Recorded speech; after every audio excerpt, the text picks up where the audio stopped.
Şifa alanıma hoş geldin. Ruhunun derin bir yerinde bir cevap arıyordun. Bu alan o cevabın sana gelmesi için. Enerjini aç, hisset. Hazır mısın?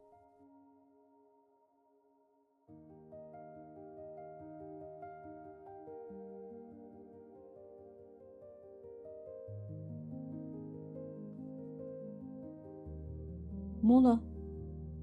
Başka herkesin ihtiyaçlarıyla ilgilenmekle çok meşgulsün. Ama şimdi durup kendine ilgi gösterme zamanı. Melek kartının bu mesajı sana iyi geldiyse al, kabul et. Videoyu beğenmeyi ve takip etmeyi unutma. Görüşmek üzere.